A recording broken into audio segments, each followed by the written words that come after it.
За улсын их хурлын гишүүн засгийн газраас асуулт асуух хэрэгтэй.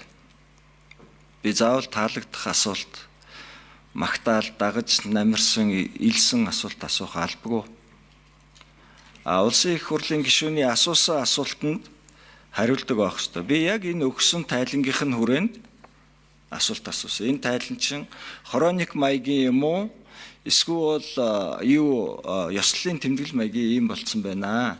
Гэл энэ мэрэгжлийн цэвэр дипломат технологи үйл ажиллагааны технологийн хүрээнд асуулт асуусан.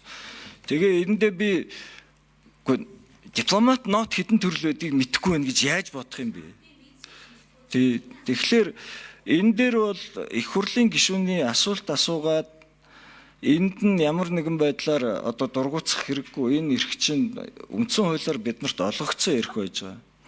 Тэгээ энэний хүрээнд би яах аргагүй цаана олон улсын эрх зүйн үр дагавартай ийм дүгнэлтүүд яваад ахлаар чи сэтгэл зовсонд бол асууж хэлсэн.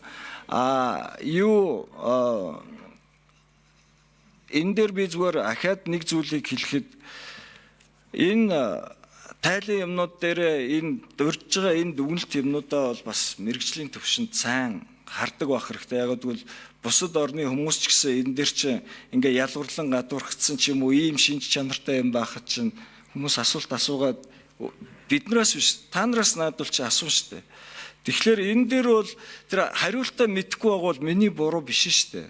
Би тэгэл асуух ёстой юм аа л асуугаад ажлын сайжруулах засах үүднээс тэгээ нэг зүйл харин Тэмүүлэн дарга хариулт гаргаж өгөөрэй. Би гадаад бодлогын байнгын хорон дээр 2 дахь өнө 3 дахь асуулт асууж байгаа шүү. Та тоог нь гаргаад өгөөрэй.